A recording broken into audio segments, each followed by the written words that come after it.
Bam. Hi, my name is Jorge Colón Delgado, and this is Break It Show. Break That's all. It, Break it down, show. Break It Down Show with my Oh, friends come here. on. That's right. Hey, man, I love it. Thank you so much for doing that for me. Thank you for coming on the show. One of the best things about having one of these shows, Jorge, is that we get to talk about topics that often slip by us. And I love baseball. Brian up above me here, he loves baseball. And we were talking about a project that he's working on. He's basically finished his book on part of history that really isn't isn't well recorded and certainly isn't well known. So I appreciate you coming on and jumping on with us to talk about that and talk about baseball. And by the way, Brian, thanks for coming back on the show. I appreciate you here. Tell us a little bit about your book, and then let's dive in with Jorge and talk about Caribbean baseball. Yeah, I've written a book about the pioneering Latino players, the first guys to make it in the major leagues and lay the foundation for the overwhelming influence that Latinos have in baseball today. And I reached out to Jorge to ask him some questions about Puerto Rico and all that and everything, and he was really helpful and gracious, and just I appreciate it a lot. I really do, Jorge. It was great. You've been awesome. I couldn't. I just wanted to get. I want to get it, as accurate as possible. And I think you followed me because I wrote an article about Bus Clarkson, and he played in Puerto Rico, Yes, and you saw it and you followed me. I think that's how we kind of originally linked up. Yeah. yes. Well, this is an opportunity to. There's so little, not so much known about the of baseball, the history of baseball in Puerto Rico and United States. They know a lot about Cuba, but not from Puerto Rico, and it's our fault. First of all, we don't write in English.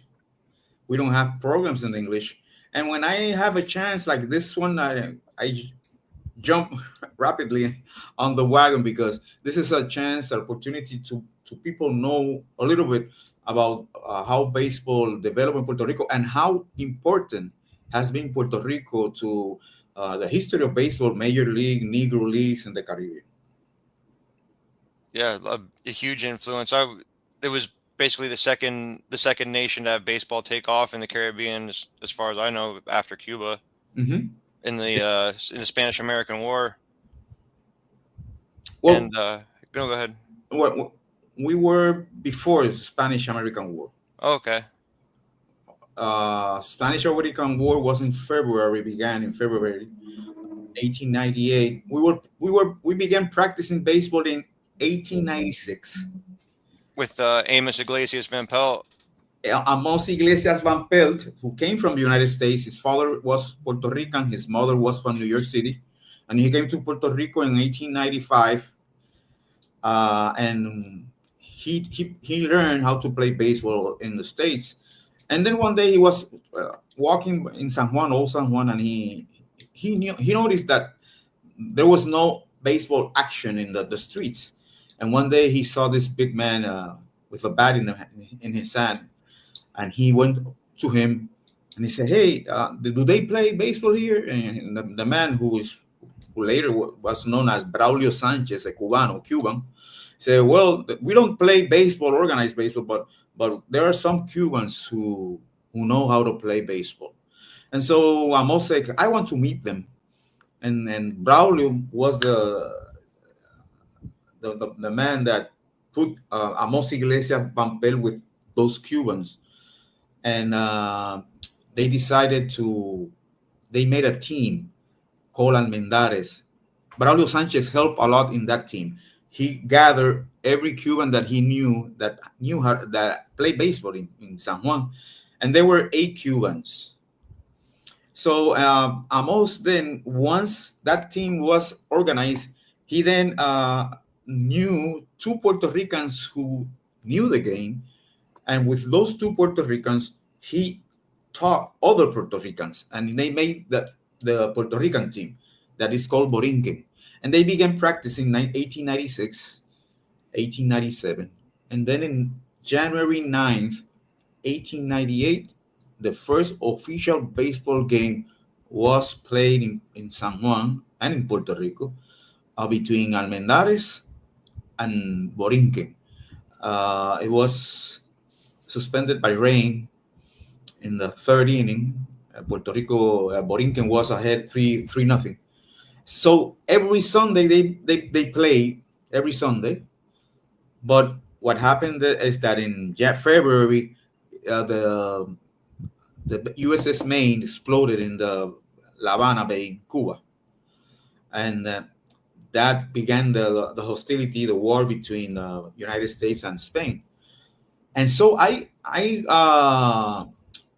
the other day I found that Amos Iglesias said that after that incident, they didn't play no more baseball because they were afraid, because baseball was an American game, that they will, the Spanish will get tough with them, Yeah. and maybe send them to prison. So they stopped every baseball activity around March. Then May 12th, the Navy, U.S. Navy, bomb San Juan, and it was not until July 25th that they invaded American troops by the south, Puerto Rico by south, Guanica. But all these troops, they knew how to play baseball. That was their major entertainment. And it is known that in August, the troops were playing baseball in Mayagüez, so one of the largest city in the West. And so if they were playing Mayagüez, they were playing Ponce, they were playing in San Juan. And every ship that came to Puerto Rico had a baseball team. And that's how baseball slowly began to develop in Puerto Rico. But it was first under Spanish flag, but it was under American flag that we developed and we learned to play the game and to have so much. They were very competitive. Yeah.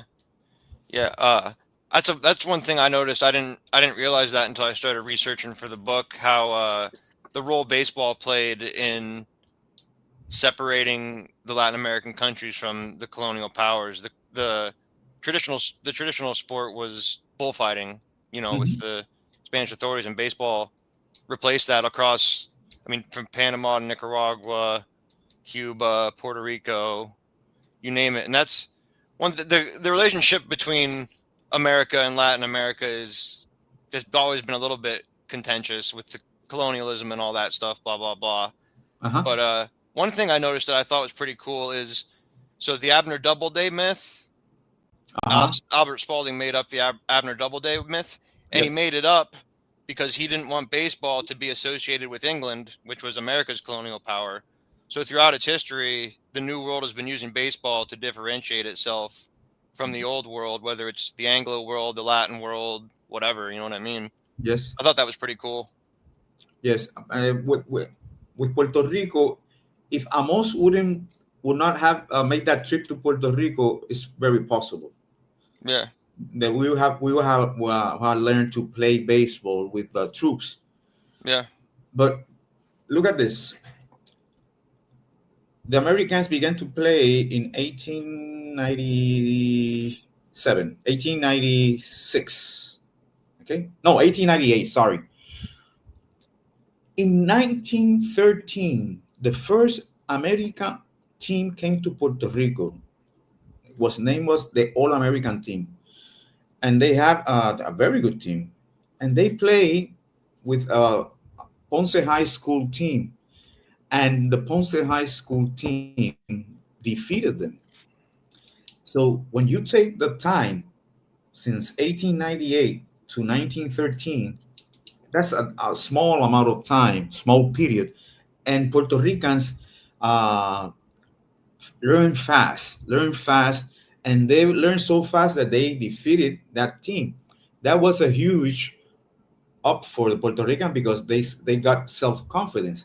Although that team, All-American, won all the other games, but that in specific was very important for Puerto Ricans because it showed that we could play with the best, and they were the best. And then we continued developing the baseball, and we went to Venezuela. Mm-hmm. We went to Venezuela and we taught Venezuelans They play a very slow game, and we taught them to bunt. We taught them how to steal. We the team went with play with spikes. They haven't known. They never seen spikes. Well, So and the manager had a more performance, a more representation in the game. In Venezuela, it was not like that. So we taught that to Venezuela, and Venezuela now is well, for years they have been one of the greatest in baseball. But you have to think about a country so small. We only have 3.5 million people, and we are an island, 100 by 35. And I think my opinion is that we were born to play baseball. That's the sport that we dominate. Also, we have boxing, and we have jockeys, but baseball was meant to be played in Puerto Rico, and we have had, as a matter of fact, Puerto Rico is the country of all Latin American that has more representation in Cooperstown. We have 56 inductees in Cooperstown that saw action in Puerto Rico, among the five Puerto Ricans and other Negroes and the white players. So Puerto Rico has a rich history in baseball. yeah. Pedro Caratini from Puerto Rico was pretty early in the Dominican Republic.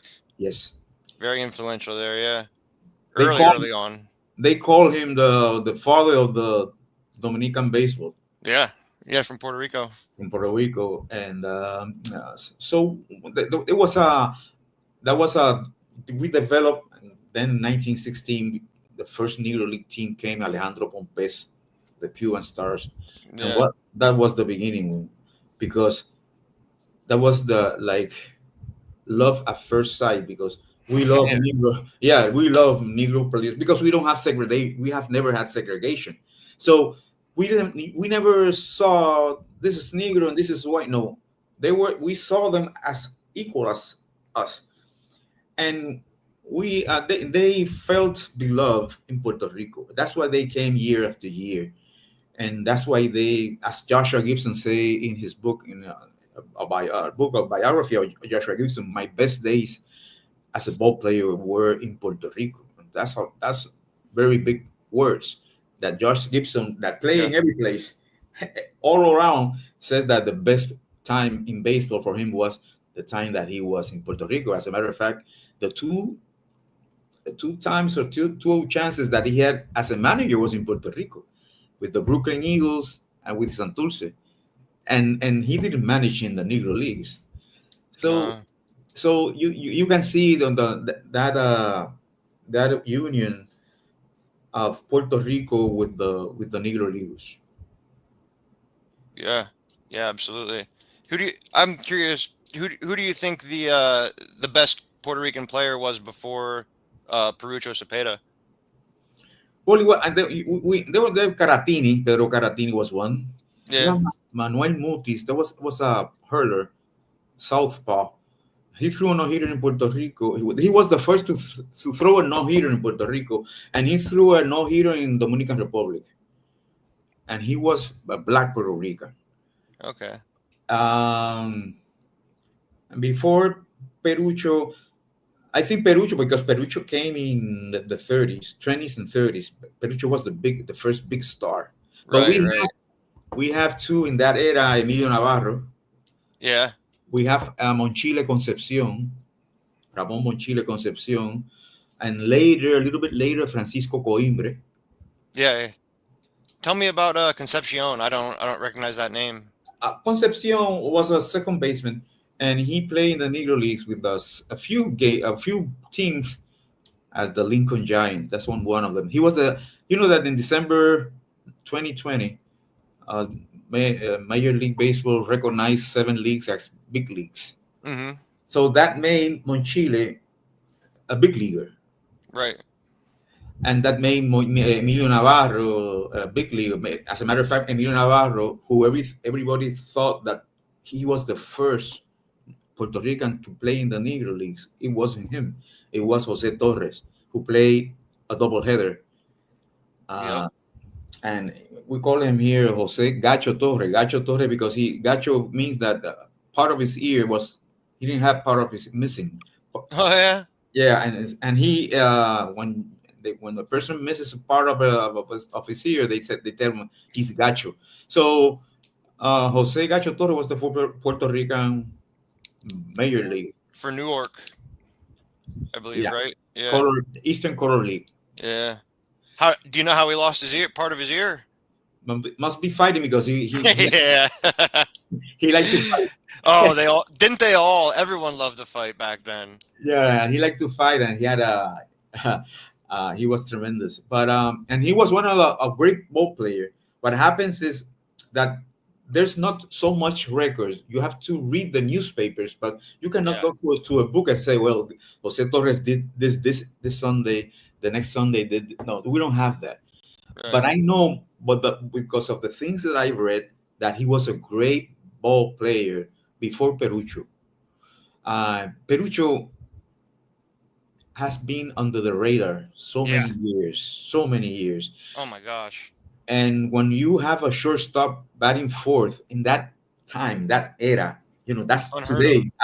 Alex Rodriguez is, he did it in the 20s and the 30s, and he was so good that they wanted him in Venezuela. He played in Venezuela. Mm-hmm. When Trujillo did his team with Satchel Paige, he was the only Puerto Rican in that team. In Venezuela. And in Venezuela, he was 1 year the number one reinforcement, the best the best imported player. And Juan Benet, once I heard that he said that the longest home run that he saw in his life was by Perucho Cepeda in Venezuela. Yeah, he was powerful. He was powerful, and but he was his personality. He liked to fight a lot. Oh yeah. Yeah, and he received at least 3 invitations to go to the United States to play in the Negro Leagues. One was Alejandro Pompes. The other one was Clarence Palm, and there was another guy who wanted to take him with the Brooklyn Eagles because he was so good. But he said yes, but didn't report to the United States because he knew that he was not going to survive in the United States because of his temperament. Yep, he said he'd kill him. Yeah. No, well, they will kill him and he will kill. That's what he said. He was like, he's like, if they come at me, I'm killing them. Yeah, it was. Yeah, because he liked to fight, and all these ball players they have a very poor background, maybe no school, very violent background. So it was tough. Yeah. It was tough for them. It seems like back then, even if you had a good background, you had to fight to be respected almost in baseball. Back then. Everyone fought. I agree with you. That's a very surprising thing. I told Pete before, I said, if you think guys used to fight a lot back in the day, multiply whatever you think times 10. Because everyone fought everyone. Well, no, I have some stories of Perucho. I'd love to hear them, yeah. Perucho, when he played with Guayama, the owner had a car to take him to his house because they were afraid that if he walked to his home, he will fight. Dang. One day there was a guy messing up with him all the game, saying things. And that day, Perucho told the owner, "I want to walk today to my house." "Are you sure?" "Yes. I want to breathe. I want to relax." What he did was that he went to the house of the guy who was messing with him. He entered the house. He took him out, and you know what happened. He was very, very tough, and the people thought when he was in the dugout and he went above the dugout, people began to whistle, not to cheer him, to whistle him, to bother him, to say him names. They like to bother him a lot, and they thought that with that he was not going to play well, and it was contraire, the more you bother him, the better he was. Yeah. But That's what those, people like to molest him a lot. that's what those guys are. Competitive. Can't And get under their skin. it's a shame. He played with 6 teams in Puerto Rico. I think that's why he's under the radar. Because if he had played with one team only, Right. that team will have got him in as a symbol, as an icon. But he played with Guayama, Mayagüez, San Juan, Santurce, Cagua, Ponce, 6 teams. Yeah. And I think that if he had played with Ponce, specifically Ponce, all his life, there will be a statue of him in Ponce. Mm. Because Was Orlando like that? Because Orlando always seems more like jovial and happy. Like, he no, doesn't seem like the kind of guy that would be a fighter like his dad. no, Orlando was different. He had his temper. Yeah, He was everyone. he was tough. He grew up in a tough house. Right. One day he was playing. Orlando was 16 years old, and he had a hit, and his father came behind the cage and said, the batting cage. He said, "Remember to hit, to give a hit, because if you don't hit, don't come to home today." So, Yeah. so that's a lot of pressure. Yeah. Orlando told me that, and that's how he grew, and that's what made, I think, Orlando so tough. Orlando had problems with his legs because he played about at 13 years. When he was 13 years, his father didn't want him to play basketball, and one day he went to play basketball, and he had an accident. He bent his knee, and his father took him to Guayama.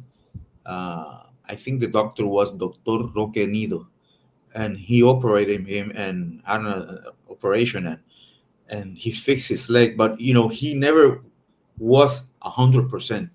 That's one of the greatest things of Orlando, that he was not healthy. He Hmm. didn't have those two strong, healthy legs, but he was a great ball player. Uh, and those first 7 years of Orlando Cepeda were one of the best 7 years of any Puerto Rican. I think Lindor now is very near to him, or maybe surpass him. But other than Francisco Lindor, there's no other Puerto Rican who has had those 7 initial years in the big leagues as Orlando Cepeda. As a matter of fact, he had more homers in those first 7 years than Henry Aaron. Wow. Yeah, and when he went to the San Francisco Giants in 1958, he was Rookie of the Year unanimously. Then he was MVP unanimously with San Luis Cardinals, the first in the National League to win both awards unanimously. Hmm. But his career was short. Yeah. Yeah. Although, Definitely. although you see that they are 18 years, when you see his record, maybe 13 years, 14 years playing the big leagues. So I'm curious about like Pedro Caratini in the Dominican Republic. He was like probably 20 years old when he went there. I think it was. Mhm. Where was he playing in Puerto Rico before he went there?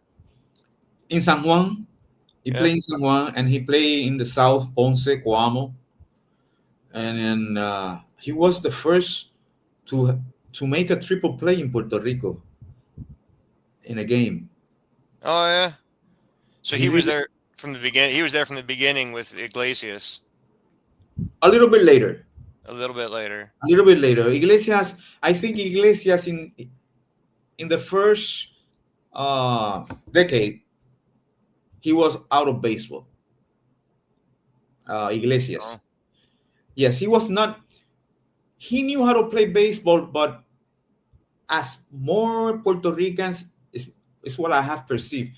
As more Puerto Rican began to play, as all these troops, I think he got a little bit behind. I see. See, he got a little bit behind, and he was a southpaw, almost Iglesias. Hmm. But thanks to him, we have baseball. Yeah, yeah. You stressed that to me, that the big role that he played, and with all the other countries I've read, he really did. He played I think he played a bigger role in baseball in Puerto Rico than any other man did in their home country. Like he was really, I mean, he organized it all pretty much. Yes, and I'm sure that we will have played baseball with the troops. We will have learned Oh yeah, yeah, absolutely. Yeah, it absolutely. was. But that's history. We have to Yeah, give them that position that in the history that he was only 16 years. yeah, He yeah. was a He was. Yeah, you can imagine. You think he's a man with 20, 30 years. He only had 16 years, and to have that vision. Let me meet those Cubans. Let me see how can I teach Puerto Rican to play baseball. And 2 years he began practicing until they did form establish that team of Borinquen. hmm. Can I ask you a couple questions about the style of play in early Puerto Rico? Yeah. Uh, so like when baseball started in Cuba, they played by the official Spalding Guide rules that Americans played by, Mm-hmm. and the only difference was they had a 10th defender called the right shortstop, and the second baseman played on second base, and they had a right shortstop that played like where the second baseman played. Did Mm-hmm. that ever exist in Puerto Rico? No, there was 9 and 9. Okay. As a matter of fact, the Cuban team only had 8. We have Yeah. to we have to give one. There was one, I think, yeah, one Puerto Rican who played in that team of Cuba, because there was only 8 Cubanos that knew the game in that moment, and so we lent them one player. But they played 9-9. It's Okay. in a small space because it was a velodrome, and Yeah, they yeah. were in the middle, so the ball was a dead ball. They had Oh, one yeah. that and it didn't go too far to that ball. It wasn't when they until Yeah. Americans came, the troops, that they began to bring more better equipment. Yeah, the balls were really dead Uh-huh. in Cuba, down in Latin America in general. Yeah. I read about that. Another thing I know from Cuba is that the Cubans valued a shutout more than anything. Like they wanted to shut the other team out, and they would shift. They would do whatever they had to do to prevent a run from scoring. Was that a thing in Puerto Rico? No, No. no, we wanted to play, to learn, but there was not so many pictures that you say can. We had 2 or 3. Like we have Manuel Mutis, we have Francisco Montaner, Isidoro Garcia. Those Lorenzo Roque. Those 4 were the top hurlers, top pitchers in that era. But there were not so many that you can see a shutout Yeah. Yeah. frequently. Early Like Cuba. games for high scoring, right? Yeah, and like in Cuba there were many population was bigger than Puerto Rico, True. Yeah. Yeah. The biggest island down there. and they began in 1870. Yeah, 74 and 78 kind of, but So we're talking about 1874, 84, 94. We're talking about 25 years. 22 years of age. Yeah. 22, 22 years of age, and in a country very, very attractive, very developed. They were near United States. The traveling from Florida to Cuba, that helped a lot. Yeah, very close. We were we were a little bit farther. Yeah, but yeah, I mean, I didn't realize how influential Puerto Rico was until I started researching this. I thought that was pretty cool that Puerto Rico influenced the Dominican Republic like they did in Venezuela. Yes, yes. Uh, those two, and you know that you're the first one, the first American who talks about that. I don't think many in the United States know those details that you have been speaking and talking about, that we had influential in Dominican Republic and Venezuela. Yeah. Uh, It's the first time that the person from the United States tell me that, and you're correct. That's history. Well, thanks, man. Good job, Brian. Way to go. We've broken some new ground here on the Break It Down show. I'm super proud of that. Yeah. Yeah. Um, When we look at the characters, all of them, we were talking about all these different names. Who else stands out? Like who's an icon that we need to know about that we just don't have any grasp of? In addition to the guys we've already talked Uh, Don't say Roberto Clemente. It's too easy. No, Not letting you off the hook. Well, let me tell you something. No, let me tell you something. They made a survey of the best catchers of Puerto Rico, the 10 best catcher. Ivan Rodriguez won. And they interview me and I say, not only Ivan Rodriguez is the best catcher, we know that in Puerto Rico in the history, he's the best catcher, the most complete catcher in the United States, and the best player born in Puerto Rico. Yeah, I jive with that. He's one of my favorite players. Because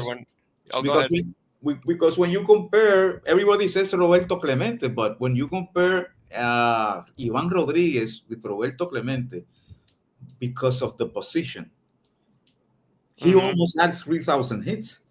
Unheard of. I said in the interview, those 2,844 hits of Ivan Rodriguez is so difficult as the 511 wins of Cy Young, as all the games that Cal Ripken played in a row, all the hits that Ricky Henderson stolen bases. I don't think we're gonna see another catcher that gets near the 3,000 mark. And he has more doubles than Clemente. He has more homers than Clemente, more RBIs, more stolen bases, and more Gold Gloves in the most difficult position in baseball. Yeah. So if that is not the best player in Puerto Rico, and I know that not too many people think like me, they're not the opinion. Because Roberto Clemente is Roberto Clemente. Because but I say to people, if you can separate the man of the player, the best player is Ivan Rodriguez. But if you cannot separate, it's Roberto Clemente. Yeah. I mean, I'm from Pennsylvania. I love Roberto Clemente. I just had to tease you there. No. But what happens is that there are two ball players that I admire: Roberto Clemente and Jackie Robinson. Those are my two, because they excel outside the lines. Did you ever see Jackie Robinson play? No, but I have read so much about him, and I have read so much and studied so much about him that I think that I know him in person. Right. It happens the same with Roberto Clemente. I have studied a lot the life of Roberto Clemente, but not the life as a ball player, as a person. Because we can talk about Roberto Clemente 4 or 5 hours without mentioning a statistic. He was so interesting, fascinating, and that happens too for Jackie Robinson. But I told you, I'm an admirer, not a fanatic. There's a difference. Right. Yeah. No, I'm glad you brought up Pudge Rodriguez. I had his poster on my wall when I was a kid. Yeah, I love Pudge Rodriguez. You're right. People don't realize how difficult that is to get close to 3,000 hits as a catcher. I think a lot of people would think you're crazy for saying that, but I don't think you're crazy for saying that. That's one of the best players ever. One of the most underrated players ever. Yes. I don't know why. Well, in the United States, they like a lot Johnny Bench. Yeah. Johnny Bench, he was good, but he didn't play all his game as a catcher. He played all his positions. And singing songs from my hymnal, by the way. Either you played the position or you didn't, right? So you might have played 2,500 games, but if you only played 800 at catcher, that's how many games you played at catcher. Doesn't make you not a catcher, but you either played the position or you didn't. That's how it works for me. Yeah, I love you saying that. Thank you. Yeah, and Ivan Rodriguez play. If Ivan Rodriguez would have played another position, maybe second base, maybe right field, he would have easily over 3,000 hits. Oh my gosh, yeah. But playing the most difficult position, he almost had 3,000 hits. I say to people, hey, 33 players have hit 3,000 hit. None is catcher. The nearest, Ivan Rodriguez. Yep. And the people say, hey, because you have to, when you compare players, you have to be impartial in your what you talk, and you have to have data to sustain what you're telling, what you're talking about. And frankly, not too many persons do that. They talk with their heart. Mm-hmm. Yeah, definitely. But I would like that in Puerto Rico they recognize more Ivan Rodriguez, as I would like in the United States to recognize more Jackie Robinson. If you see Jackie Robinson, they only mention him in April 15th, the day of Jackie Robinson. All the other months, days, they don't mention Jackie Robinson. And what the figure that he was, what he represents, is to be talking about him every day in every school. And they don't talk in the States about Jackie Robinson.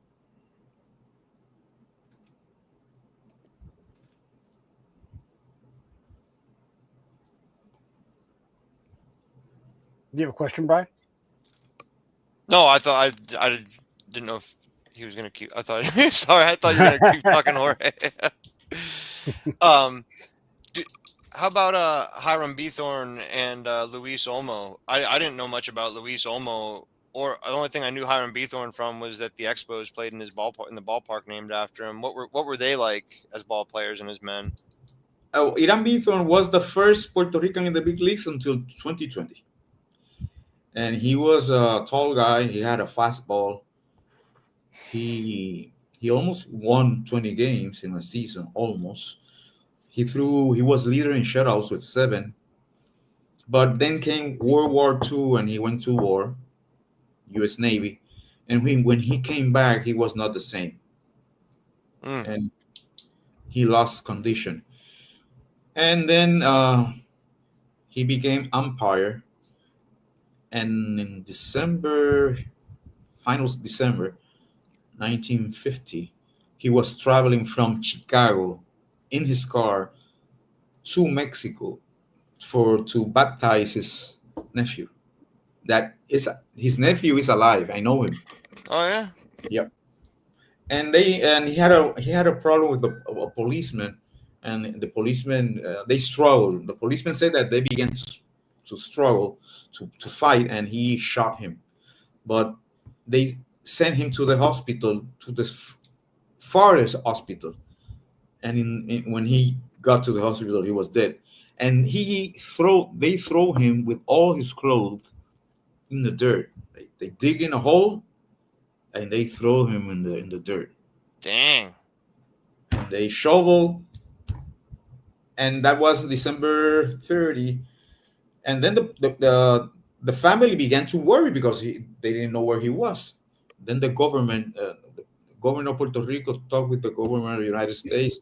The ambassador intervened, and they could bring his body on January 12th, 1951.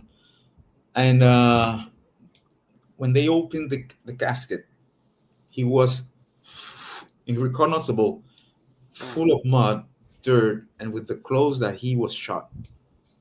Wow. So they closed the casket. They put him in Estadio Sisto Escobar so the people could see him.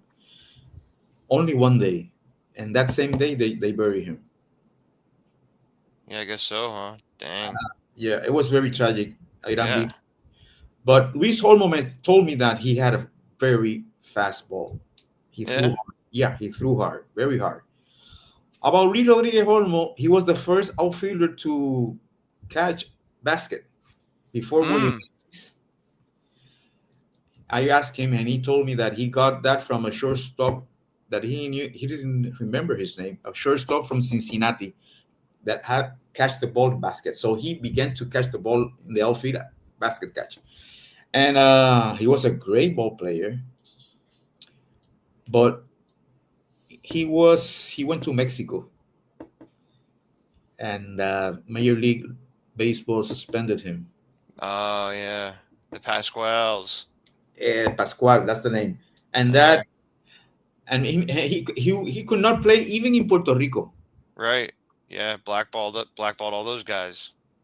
Even in his country, he couldn't play. And then uh, they call him El Pelotero de las Americas because he did it all well and he was the best player in Las Americas in that era of the 40s. And that nickname was put by a Cuban in Cuba. Oh yeah. They, Huh. they were crazy about him. They were Yeah, I didn't know crazy that about about Luis him. Rodriguez. They say one of the greatest ball players that they ever seen, and they nicknamed him El Pelotero, the ball player of the Americas. And he was a great manager. He was scout. He offered $30,000 to Roberto Clemente. Oh yeah. Yeah, you know that Roberto signed $10,000 with Brooklyn. Right. He had offered Clemente $30,000, Wow. but Clemente had give his word to the Brooklyn Dodgers. Who was Olmo working for? Milwaukee Braves. Oh yeah. I didn't know he was affiliated with them. Yeah, we was scout with them. He managed in Puerto Rico. He won one championship. 6 times he was manager of the year. He's inducted in the Hall of Fame, obviously, and one of the best 75 players selected in 2013. Wow. And he was the only Puerto Rican to play with Jackie Robinson. Huh. Yeah, He I was, guess so. yeah, he was in 1949 with Jackie Robinson, and they were good friends. And when Jackie Robinson came to Puerto Rico, and he came a lot. He looked for Olmo. Olmo liked a lot Robinson. I said, "How was Jackie?" He said, "He was a great guy. He was a great teammate, a great ball player, and I love him so much. And he suffered a lot." He told me, but he was his good friend. Hmm.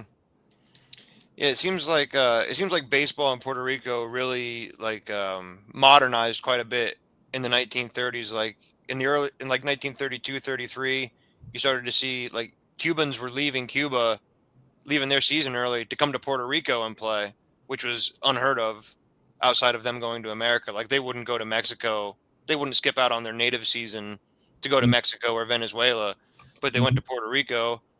And then you have the league starting up in 38, and then the American, the Pan Am games, I think they were originally called, the kind of Latin series in Havana. What what made what made the game take off in Puerto Rico in the 1930s like that? All those black players that came to Puerto Just all Rico. that, just throwing money at them. Who was throwing the money at them? Well, I don't think it was throwing money. I think it was that Puerto Rico, the people were so nice, and people only wanted to touch them, and they were not accustomed to that. Person wanted to touch Willard Brown, to touch Buck Leonard, Josh Gibson, and people like to talk with all those players, and all those players talk with the people, and they went to schools to Hmm. talk with the kids. So they had a great relationship, all those Negro leaguers with Puerto Rico. And it's not because I was born in Puerto Rico, I'm Puerto Rican, but Puerto Ricans have a special way to treat people, especially people from outsiders. And in that era, all those Negro leaguers became our heroes. And there's a couple of photos of Roy Parlo winning a game, and they're lifting him in arms. Hmm. And you can see Roy Parlo, his face, he was very scared because he didn't know why they were lifting him in arm. And I imagine when he defeated that day Sacho Page, San Juan versus Guayama, and the people began to go in the to the where they play the ball game, how you say that, The where mound, no, the where the bases are, and the diamond. yeah, they came to the diamond running after him. because they wanted to pick him. So Yeah. when he sees all those persons running for him, black and white, I imagine that he was scared, and they got him. They lifted him. That's a great photo of Fray Pablo. I'm gonna share it with you. I'm gonna send it to you. Yeah. Yeah. So you have it. I was just gonna ask you to. Yeah. Yeah, I'm gonna share it to you. And to Pete, I know you're gonna appreciate. You're gonna see his eyes very big. He was frightened. There's another one of Clarence Pond, um, that people are yeah, arming him. So when those ball players came to Puerto Rico, and they every place they went, they ate free.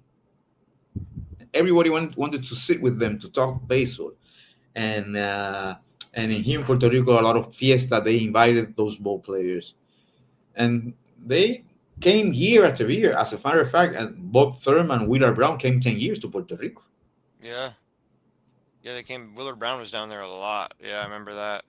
Bob Thurman a lot. Bob Thurman is the home run king in Puerto Rico, 120 homers. Mm-hmm. And they never forgot all the love that we gave them. Who was like who owned the clubs in Cuba, and who was the commissioner of the league? Like, who ran things In Puerto back Rico. then? Yeah. Well, there was Santurce. You want to know the owners? Yeah. Like who? Yeah. Who were the guys? Yeah. Well, the league. the owners, Santurce was Pedrin Zorrilla. Pedrin Zorrilla was one of the best friends that Negro Leaguers had. They all wanted to play with Pedrin Zorrilla. He signed Clemente. He signed Orlando Cepeda, Juan Pizarro, Rubén Gómez. All those ball players were signed by Pedrin Zorrilla, and he had a great relationship with the Dodgers, Mm-hmm. and a great relationship with the New York Giants. That's why he brought Willie Mays to Puerto Rico. Ah. Then we have Ponce Martiniano Garcia, Caguas Ildefonso Solá Morales, Mayagüez. We have Alfonso Valdez, San Juan, Alfonso Valdez, Richmond. He was owner I've heard of that name. India Beer. Uh-huh. And San Juan, the owner was Gaspar Bernardini. Those were the six. And Guadilla, Francisco Marquez. In Guayama was a person by the last name Anglade. Those were the owners majorly, the most famous owners in Puerto Rico in that era of the 30s and 40s. I see. Was I'm probably saying it wrong, but it's Maguires, or I think I'm probably not saying that right. I hope you know what I'm saying. Mayagüez. Yeah. They that was like the first. Was that the first like really good team down there? Was that the first dynasty kind of? No, the first. No. No, the first two seasons, 1938 and 1939, Guayama won the title. Okay. And in the 1938, the first title, they defeated the Duncan Cementeers, that were the champion of the United States, in the World Series of the National Pro Baseball that was held here in Puerto Rico. But what happens is they got first the first 2 years, then they came second the other 2 years, then the World War II came, and there were 8 teams, and then became 4 teams until the war finished. And when the war finished, Guayama didn't return to the league. And in that period of the World War II, Ponce won 5 titles because it was only native players, and they had the best. That was the first dynasty in Puerto Rico. Santurce won in 1950, the Caribbean Series 1951, 53, 55. That first half of the decade, it was Santurce. Then Pedrin Zorrilla sold the team, Caguas had a very good team in the 50s too. It was Santurce and Caguas. Although Caguas was coming from the late 40s too, with Luis Rodriguez Olmo and Quincy Troop, black catcher, Yeah, he was a great manager. Yeah, great manager, great Quincy baseball Troop. guy. Yep. And Hank Aaron came with Caguas. Huh. He came as a second baseman, and he was in Puerto Rico that he became right field. Oh yeah, I didn't know that. Yep. And the first daughter of Hank Aaron was born in Caguas. Wow. So we have a straight. We were Yeah. very close to Hank Aaron with his family.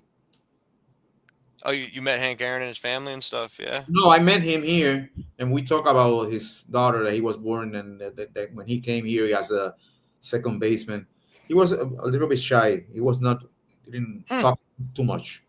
I met him here in Puerto Rico, Very cool. but Wow. I maybe no more than 5 minutes. You know when you can talk, and you know when you have to go. Yeah, I yeah. don't, I don't like to bother. Right. Yeah. I'm sure he gets tons of people after him. Yeah. Yeah, and maybe he's not accustomed to seeing someone so friendly, or maybe someone who knows so much of him. A lot of things may happen in his mind. So I said, well, welcome to Puerto Rico, Mr. Aaron, and we're very glad to have you here. And then I left him alone. Yeah. Yeah, it was in 2006. Cool. You want to touch on anything in the 1950s or 60s in Puerto Rico? For 1950s, that That's was about where we're at, ain't? But huh? 1950 was Santurce Caguas, all those ball players, Willard Brown, Bob Thurman, Buster Clarkson. But in the 40s, Mayagüez had a great team, 1948-49. And that team had Alti Wilson, Lucius Easter. That was a tremendous Yeah, huge dude. 6'4". At least. And he was the first one to hit a home run in the center field in Polo Grounds. Yeah, And he came here to Puerto Rico, and he hit a lot of home runs. He batted 400, over 400.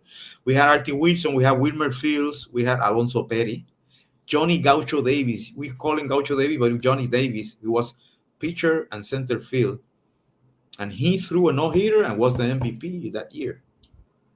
And we had Monte Irving, came with San Juan. Larry Doby with San Juan. Larry Doby, his honeymoon was here in San Juan. yeah. Yeah. Leon Day came to Puerto Rico. He loved Puerto Rico. As a matter of fact, the cap that Leon Day has in Cooperstown is the one of Aguadilla. Oh. It's the only Puerto Rican baseball cap in a plaque of Cooperstown. Yeah, I didn't know that. I thought they made you put an American, a cap from a Negro League team on or something. I don't know who chose it. He was there when he was inducted. Maybe his widow, who came with him to Puerto Rico. I don't know. Or maybe he told him, if I go to a Hall of Fame, I would like to go with the Aguadilla cap. I don't have the story clear how that decision was made. But that cap that you see in his play is Aguadilla, Puerto Rico. I see. Yeah, I want to just get back in time a little bit to the 1920s. That's when, as far as I can tell, that's when Puerto Ricans started barnstorming the United States out of New York City. Basically, they were located in New York and would barnstorm around and play in New York City and Dexter Park and stuff like that with the Lincoln Giants and everything. Who was responsible for taking them on those early tours? Well, I don't think they were tours. I think there were a lot of Puerto Ricans went to live in the United States, especially in New York. Oh, so they were native. They were living in New York. They weren't traveling from Puerto Rico to New York and then barnstorming. They lived in New York, but were from. Yeah. I got you. Yeah. Because Huh? Regardless, who was running that? Who was running that show? I don't have an idea who run Uh, that show in that time in New York. I know that I knew that there were plans to make teams to go to the States and to go to Venezuela and Dominican Republic. That they did that, yeah. but one of the things that was difficult for Puerto Rican was the language. Mm, It's a barrier, yeah. and the first Negro Leaguers, 1926. Right. Was Gacho Torres, and then Emilio Navarro, Monchile Concepcion, a little bit later Francisco Coimbre. But Coimbre, who was a great star, only played 5 seasons. Yeah. Yeah. He was pretty good though. Yes, he Some was. good, dang good years. Yeah, he. You know that he was. They mentioned him in the ballot for the Hall of Fame in 2006, the special election. In America. Yep. Really? Yep. Wow. I didn't know that. That blows my mind. Yeah. I didn't. Yeah. But he was in the first stage of the election. Yeah. And Tetelo Vargas, another great one from Dominican Republic, Oh yeah, the Dominican deer. that was in the ballot too. He was in that first initial ballot. In the second ballot, they were off, and I can assume that because they didn't play so much. I think Right. they were looking Negro Leaguers with at least 10 years. Yeah. But they were considered in the first stage. That's big. Yeah. It's big. It's to be because he was good. Francisco Mhm. Coimbre was good, very intelligent man, and he didn't strike out. Puerto Rico, he had one strikeout every 95 times at bat, Wow. and there are 3 years that didn't have one strikeouts. 3 years in a row. Man. Yeah, I didn't know that. That's unbelievable. Yes, he was a great ball player, and everywhere that he went, he was a star. Yeah. Yeah, and they traveled. It's pretty cool how everyone traveled around down there in Latin America and got to play against each other from different nations and all that stuff. Yeah, they came in the winter here to Puerto Rico. That's they call ligas extranjeras, foreign league. Ah. That's when you see Concordia de Venezuela. You see all the Negro Leaguers, Negro Leagues teams. You see from Mexico. There was a team that came here, Azteca. From Dominican Republic, a lot of teams came to Puerto Rico. And there's something I want to tell you. In the winter, Almendares came to Puerto Rico, but it was not the original Almendares that was playing winter ball. Okay. It was another team, and that team had to pay Almendares for using the name. Oh yeah. I read that Yeah. in the newspaper. I said, now we understand why Almendares was playing in Cuba and Almendares was playing in Puerto Rico, and it Yeah. was another team. Yeah, I did that same thing. I asked you about that. Yeah, I'm pretty and sure. Yeah. I learned that I not too much, not too far, Yeah.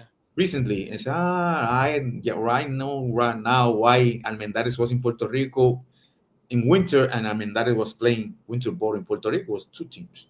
Yeah. Speaking of books, we talked about my book. What about yours? Aren't you writing a book about the early history of Puerto Rico? Well, I'm I'm writing a book about, first of all, of the Negro Leaguers from 1938 to 1955. I want to leave that to people know, principally in the States, what happened in that year, those years, because we have to have a book that contains everything that the Negro Leaguers did in Puerto Rico. And that's I began it. I began to write it. And one of the things that the decay of the baseball, one of the reasons the decay of baseball in Puerto Rico in the 50s was that Negro Leaguers, two things. Negro Leaguers became old, and other Negro Leaguers went to play big leagues. Yeah.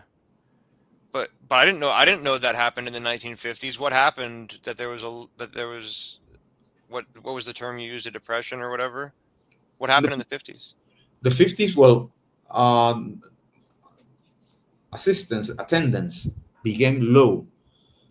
because we didn't bring no more Negro leaguers. They were old. Oh, so that's the reason, huh? I thought That's maybe. that Okay. one. That's one reason. The second reason, you're gonna. This is very interesting. There was a horse in Puerto Rico named Camarero A horse? who won 56 races in a row, Hmm. and people went to the racetrack to see him and began to not go to the ballpark. Dang. And I have the attendance by year, and you can see he ran from 1953 to 1956, and you can see the attendance in the report of the league how it decreases, Yeah. and it was the horse. And then the third reason, Puerto Ricans began to play in the big leagues. Mm, Stars, big power, Rubén Gómez, Roberto Clemente, Orlando Cepeda, Juan Pizarro, and attention, God went to the north, yeah. and I perceive that they Puerto Ricans were more interested in Major League Baseball in that moment because all the Puerto Ricans than the local baseball. So That those are the three reasons that I think that baseball decreased attendance interest in that decade of the 50s. that's cool. That's interesting because in my book in Cuba in Cuba at the same time the same thing happened with all the Cubans going to America in the 1950s. The radio wasn't even covering Havana's games. They were covering the Dodgers. They were covering the Reds. They didn't even want to broadcast Havana. The same thing happened. So what I said had sense. Has sense. Okay, I'm glad to hear that. No, it made full sense. Yep. But yeah, I tell you that because nobody talks about that in Puerto Rico. No. I'm talking with you.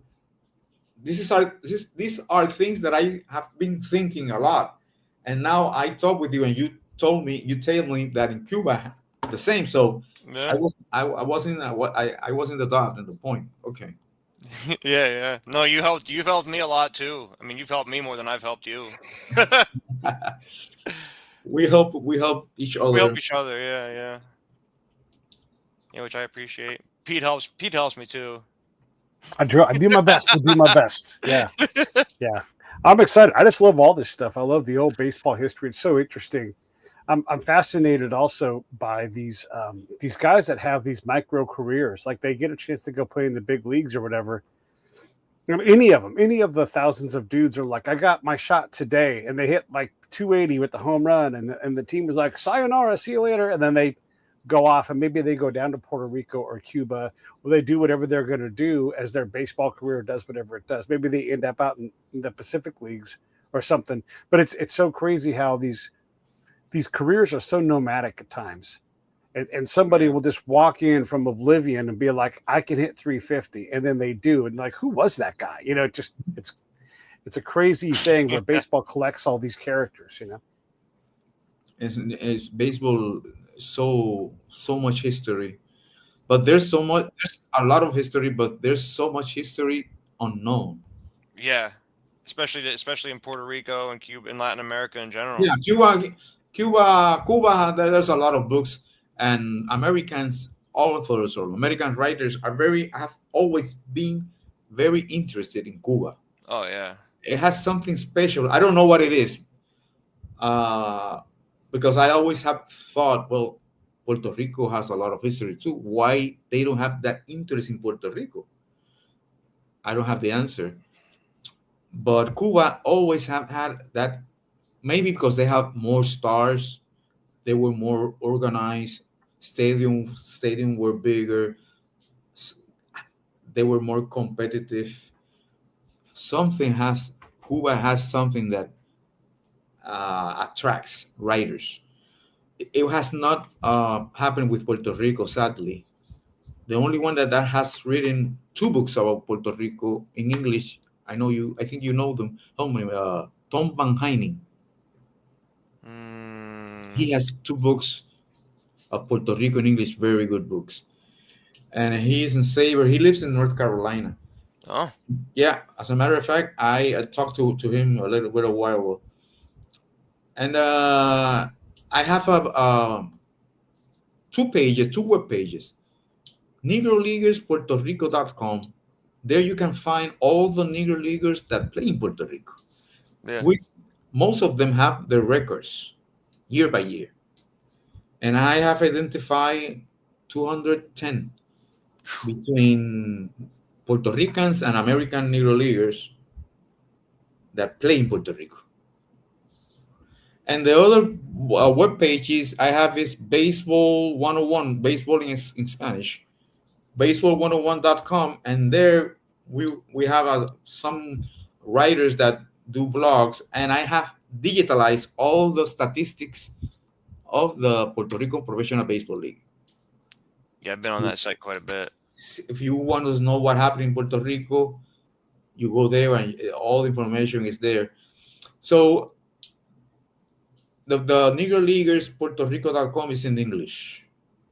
And because of that, a lot of persons have know about Puerto Rico because you're giving the information in English. Yeah. If I do that page in Spanish, it stays in Puerto Rico. That's the importance to write and talk English. Although you can, I don't talk too much English. I don't talk well English, but I understand and I write it. And I make the best to inform people in the United States what happened in Puerto Rico. Yeah, I can understand. I can understand you. Yeah, thank you. Same. When I wanted to just jump in and we'll wrap this up here pretty quick, but when the Expos were Vagabonds and they played out in Hebron Bithorn Stadium, I'm like, I'm going to go out there and check out some games. So I took in a couple of games. I slept on the beach. I didn't even get a hotel room and just kept it real easy. But one of the things I loved about seeing a game in Puerto Rico was, one, people dressed up. Kind of like the olden days here in America where guys would wear suits and everything. But there were people dressed up like they were going out to the club, to church. They were ready to be there. And oh my goodness, they partied. There were people dancing and having a great time. Yeah. We have this way in America of watching games and being so damn serious. These guys were having a blast. And the last thing I see as I'm leaving the stadium is the vendor with pina coladas going, pina colada, pina colada. Like you could just walk out of the stadium, pay for a pina colada on the way on the road, and just and it was the best experience. I wish we could control ourselves enough here in America to have so much fun, because that was a good time. And by the way, bats flying everywhere, which is just cool as hell. And I just felt like, man, I've been to a lot of stadiums. I used to live across the street from Wrigley, and Wrigley's like Mardi Gras every year, but still not as much fun as Major League Baseball in Hebron Bithorn Stadium. It was such a great experience. So my hat's off to all of you guys out there in Puerto Rico. You were such a great host. And it wasn't just me. It was everybody had a great time, man. So it was a really neat experience. I appreciate your words. Yeah. Puerto Rican fiesta, and we only need a little thing to make a fiesta. And baseball is not the exception. Now in March comes the World Baseball Classic. Yeah, man, and that's another the thing that you saw with Montreal. We're gonna have it a whole week, fiesta and drinking and dancing and people celebrating and seeing those games. Baseball in Puerto Rico is great as you describe it. Damn, I'm jealous now. I want to see a game down there now. And that impression that you had in 2006. Yeah. Imagine that's the same impression that Negro Leaguers had when they came to Puerto Rico in the 30s, 40s, and 50s. Yeah. And you can say, I think a lot of this. Imagine that you're a Negro Leaguer. Today is your last day in Puerto Rico. Tomorrow you return to the States, to the South. You have to adjust to the life in the South. Then in winter you come to Puerto Rico and it's free. Fiesta. People want to be with you. People want to eat with you. You go to parties. You can walk with a white woman. Nobody cares. Freedom. And it has to be tough. You being a Negro League and they say, well, tomorrow I return to Kentucky or South Carolina. I don't know. And that's why they came so many years to Hmm. Puerto Rico, because as our friend Pete says, Puerto Rico is different. The way people treat, and the same experience that had Pete is the same experience that had all those ball players. Yeah. So great. I love Yeah. it. Well, let's wrap this thing up, Brian. Any questions or final thoughts or topics that we can always do this again, so we don't got to do Yeah, everything this yeah. time. But I really enjoyed the chat. No, yeah, me too. I just appreciate Jorge, talking to me and helping me out and everything. Like I said at the start, you've been great, man. I appreciate you. Anything you need, you just write me. Send me, and Pete, send me your email Email. Okay. so I can send you the picture of Roy Parlo, Yeah. and Yeah. you keep it and you use it as you need it. But I want you to give us so you can not as a present from your friend in Puerto Rico to you. Appreciate it. I I love appreciate it, I love man. Okay, man. Yeah. Thank you for having. Hit me up if you ever need anything. Yeah, thank you for having me. I'm going to conclude the show, everybody. So that's 2 shows today. Hope you guys enjoyed them. There'll be a show tomorrow because that's what we do around here. I hope you all enjoyed it. Thank you very much to both of you guys. What a delight. Thank you, Jorge, and thank you, Brian. I will see you all tomorrow. And stand by, YouTube. We'll say goodbye after.